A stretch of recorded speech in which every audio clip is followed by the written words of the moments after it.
I didn't have to show you that part of the video. I could have just started over and you would have been none the wiser. Hello and welcome back to Journey with Rebecca. My name is Rebecca, and on today's journey I'm making homemade butter. Again, something I've never done before. I've been doing a lot of new things lately and it's been fun to kind of experiment and see how things turn out and see if I like them. So today it's butter. It's really cold, unseasonably cold today.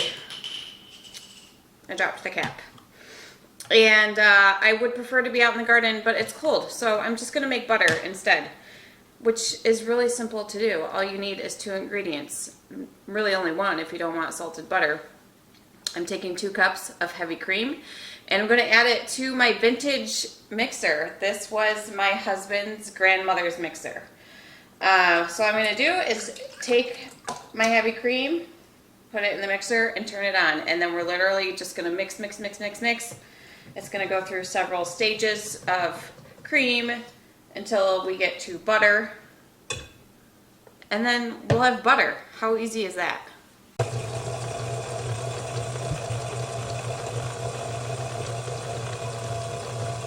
Alright, just want to show you what we look like after about 5 minutes. Very foamy, still very liquidy. Lots more mixing to do. Okay, it's probably been about 5 to 7 or 8 minutes later. I have not been standing here. I've been vacuuming, actually. We're just about at the whipped cream stage now. So still a few more stages to go before we get to actual butter. So I'm just going to keep mixing.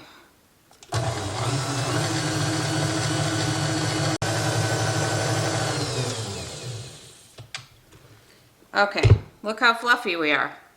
Looks delicious. Still more to go.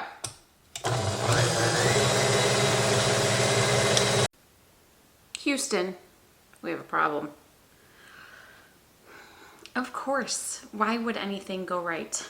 Because these days nothing goes right for me. I'm like watching the butter and I'm seeing, I don't know how well you can see that. I'm seeing these dark splotches in the butter, and I'm like, what on earth is that? I have no idea what it is, but it's literally spread all throughout the butter. It's like blackish, greenish. It reminds me of mold is what it reminds me of. I don't know where mold or whatever this is would have come from. My heavy cream is not expired.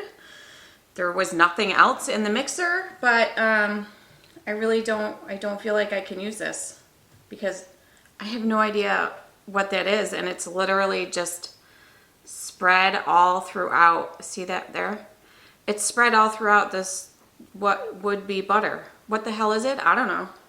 Now I have to go back to the store, or to the store. I had heavy cream, so I didn't even have to leave to make this. Back to the drawing board.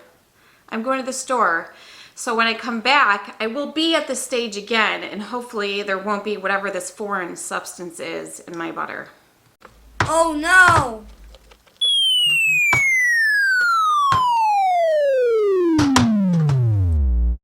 I went to the store and grabbed some more heavy cream, and I also grabbed another thing I needed for another video. So the trip wasn't a total loss. I did need some other things, but now I didn't have to show you that part of the video. I could have just started over and you would have been none the wiser.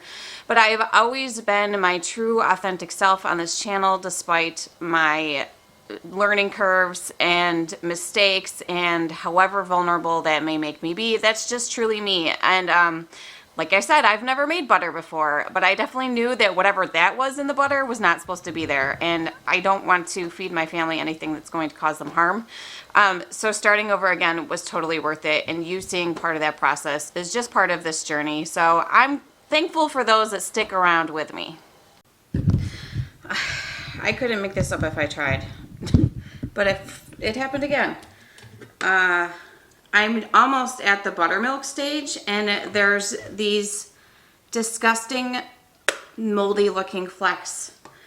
And so I Googled it, as one does, and I don't know if it's the age of the KitchenAid mixer. I don't know if it's metal on metal, which doesn't make a whole lot of sense because newer KitchenAid mixers have metal whisks with metal bowls. So I have to throw this all away again. At this point, this might as well just be a how-to on how to improperly and not how to make butter, because this is clearly not working, but I'm determined to make this damn butter. So luckily, while I was at the store, I thought ahead and I bought 2 things of heavy cream, because heaven forbid that happened again. Which it did. The only thing I can seem to find is that there's an issue with metal on metal and maybe with an old mixer. So here I am. I'm going to stand here and I'm going to mix this butter by hand. I mean, if this doesn't work, I'm going to have to get a butter churner. I don't know. It took me a very, very long time to mix this with the hand mixer, but it did finally come together and form to the stage where we were getting buttermilk. So I did cover up the bowl just so it didn't splash all over the place. I had my doubts that this was ever going to actually turn into butter. But I have my butter and my buttermilk here now. So what I need to do is take all of my butter out of my buttermilk. And so I'm just going to, well, first of all, I'm going to move the camera. All right, so I'm just going to gather my butter. I will strain this once I'm done, but what you want to do is just get all of your butter from the buttermilk, and then we're going to rinse the butter until it runs clear, because we don't want the buttermilk in the butter because it will make the butter not last as long. So I'm just going to get the little bits out here, and then I'm going to wring it real good and then run it under some cold water. You can see my failed second attempt of butter just sitting in the sink behind me. And you may be wondering, why even bother? Well, because I like to make things from scratch. I like to be self-sufficient. I like to do things on my own and control the ingredients and the process. And I like doing stuff like this. I don't know. Never would have taken me for a person who likes this stuff, but I do.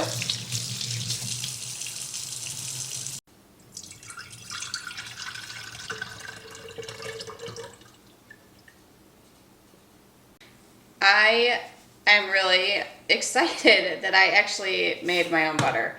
I am going to make this a salted butter. I typically don't buy salted butter from the store.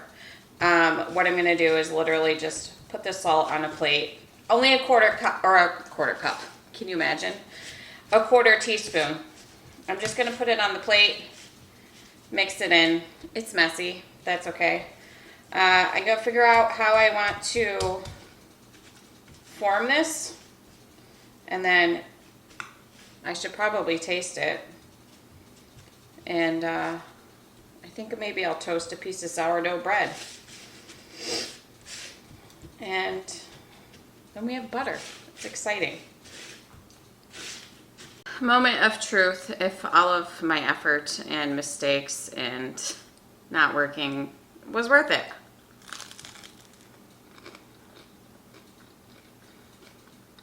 I don't know if I've ever had homemade butter before. It's really good. And totally worth my effort, because nevertheless, she persisted. So the butter will get stored in the refrigerator. I think you can, from what I know, you can leave it out for about a week. And then otherwise you'll want it in the fridge and it'll last for longer. I don't imagine this is going to last very long, because I think I see bread making in my future. Which also is intimidating to me, and I've screwed up before. I just haven't filmed it. As far as the buttermilk goes, I have a whole cup of buttermilk that I haven't decided. Am I going to make biscuits? Am I going to make pancakes? I have no idea, but I'm excited to use that as well. Well, that certainly didn't go the way that I planned it to, but I know now going forward, and there may be some of you like who already knew that maybe this was a thing, that if you used metal on metal, I don't know if that's what it was or what, but that seems to be what people on the internet were saying. It was worth it though. I'm so glad and proud of myself that I made my own butter. Yes, I could have gone to the store and just bought some butter, but I enjoy making things on my own and making things from scratch. I'm gonna eat the rest of my bread. If you found value in this video, please be sure to give it a thumbs up. Don't forget to subscribe and share, and I'll see you soon with probably something I've never done before, and who knows, I might screw it up too.